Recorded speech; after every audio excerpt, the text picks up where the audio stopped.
Hello there, everybody. Welcome back to Star Wars Lads. We've got an impromptu video for you all. We're going to do a reaction here to the first trailer for the Bad Batch Season 3, the final season of this show, as we all had kind of known coming into it. But we didn't know that this was going to be the first Star Wars show, 2024. It appears it's starting on February 21st with a 3-episode premiere. Pretty exciting. It looks like there's a lot of episodes grouped together, so we should have some cool arcs this season. We're looking forward to watching this trailer and getting into it. Before we do so, make sure you're hitting that like button. Helps us out a lot. Subscribe to the channel for more Star Wars content. And if you want to see us cover the Bad Batch Season 3, we will be covering the entire thing when it comes out. So make sure you subscribe. Comment below. Let us know what you think of this trailer as well, what you think of some of the things that happen in it, and what you think about Season 3 as a whole.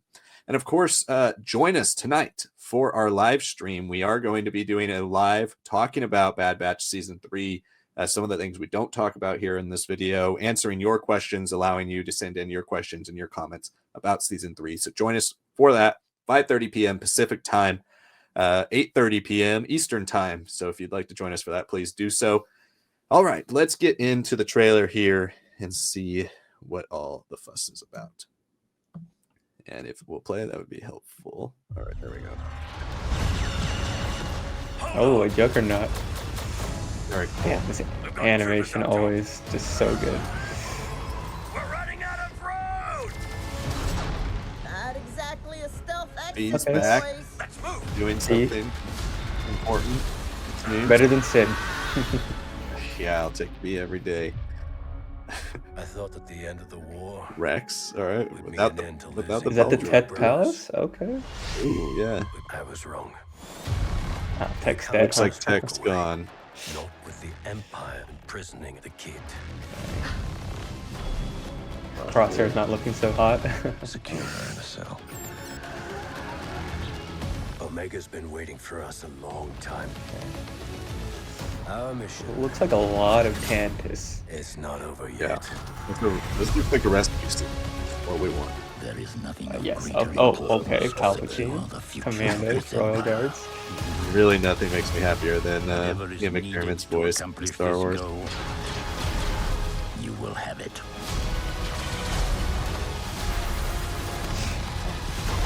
They are Talking about coming weapons right there. Oh my god. Okay, Sanak, Cad Bane, yes. for all of you. Give us a real challenge.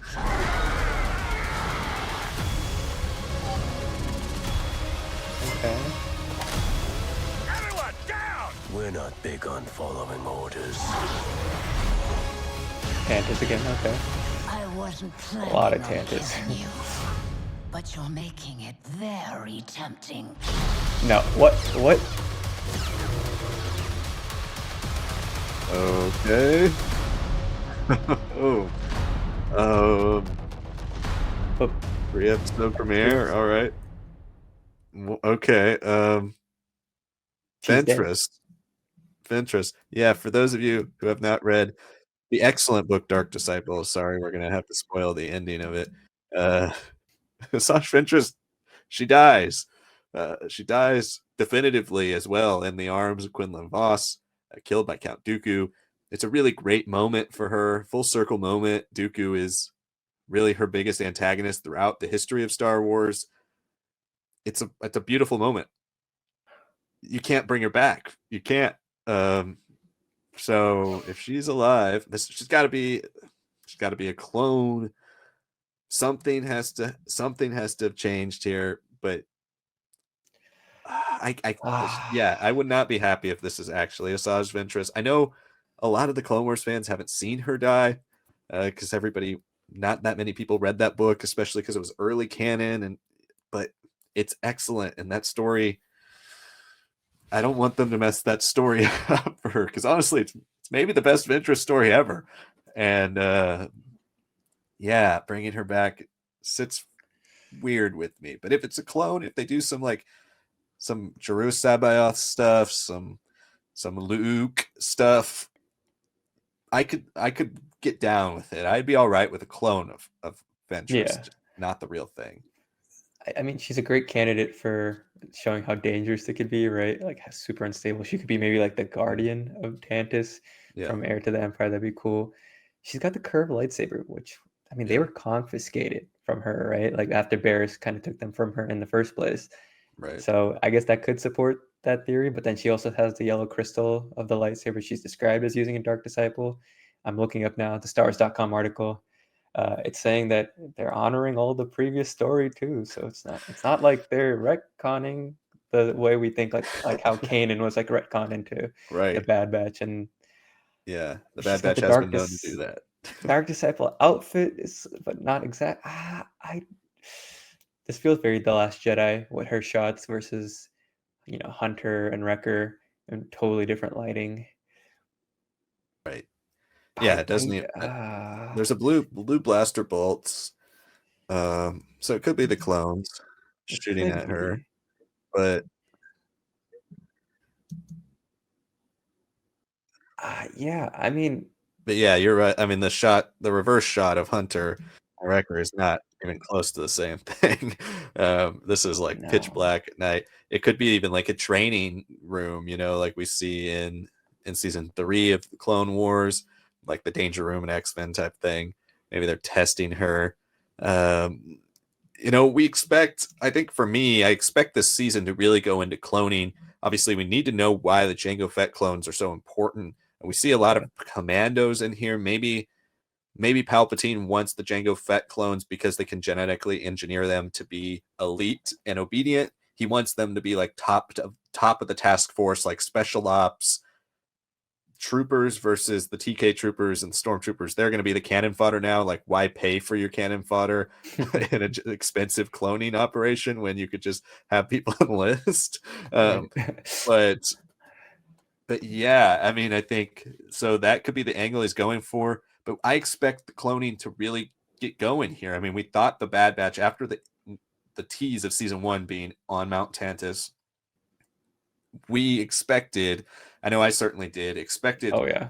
season 2 to go heavy into cloning and Yeah. coming out the same time of the Mandalorian, like Palpatine being teased for the season 2 trailer and stuff too. Why, the cloning is obviously very important to Palpatine's story now that we have Rise of Skywalker and he comes back Dark Empire style. We have the cloning elements of the Mandalorian. There's so many things with cloning now post Empire that I really thought it would get going in season 2. We barely touched on it at all. The clone storyline in general, we barely touched on. It was mostly all about the Bad Batch themselves. And it was a good Characterization, yeah. character building season, but Yeah. it wasn't a season about the clones. And this season seems to be all about the clones. If we are bringing Ventress back, we're doing some dark side cloning. We're doing messing with midichlorians. Maybe we're trying all these different things, and like the M count thing we eventually get with Grogu for Gideon clones. Like, if we're trying to see if we can replicate midichlorians and beings, try to create a genetic template based on force sensitive beings, maybe Ventress is a starting point. I mean, it would be a typical sick and twisted thing of the dark side for Dooku to be like, haha, yeah, my nemesis Ventress, I killed her, then I went and dug up her body, and now she is my plaything to mess with in a cloning operation like Plagueis does with Darth Venemus. It would be very interesting, but yeah, it's a little scary at the same time for sure. Seeing Ventress back.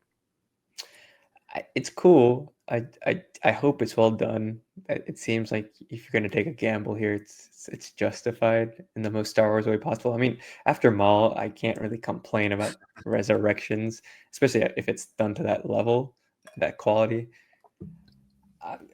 Let's just hope for the best. That's the best way of looking at it. Absolutely. And yeah, we have a lot of other cool things in this trailer. Obviously, the Ventress thing takes the cake, but you got Cad Bane, you got Finnick. There's a nice shot of Echo. There's some really awesome action scenes, which I think action in general was kind of missing from season 2. It was a lot Yeah. of character stuff, a lot of like random missions. The action wasn't as awesome as it was in season 7 of the Clone Wars when you first get the Bad Batch, or in season 1. So hopefully we're returning to a lot of really cool things where you get to utilize those like mutant powers basically of the of the Bad Batch, like X-Men Yeah. style, a team style thing we're going for here. But yeah, just the sheer amount of troopers. I mean, this shot obviously of Palpatine. And you see how many commandos there are. TK troopers are already over here. Like, this is full-blown Empire we're getting into. Oh yeah. And then on top of that, I mean, there's so much to see here. We're gonna break down all of it. You mentioned Teth earlier here too. It was right after the shot of the ship. After Rex. Yeah. There Yeah. it is. And it looks very much so like where we see the Battle of Teth in the Clone Wars movie. So there's a lot to discuss and analyze here. We are going to wrap this video up, but hopefully you join us for our live stream. We'll really break it down. Hopefully all of you guys enjoy that and come with your questions, your thoughts, maybe your theories that we didn't mention here. Make sure you stay tuned for that in a few hours at 5:30 p.m. Eastern. Pacific, 8:30 p.m. Eastern. Make sure you join us for that. Make sure you like the video. Helps us out a lot. Subscribe to the channel for more content. Thank you so much for watching this video, and we will see you all next time.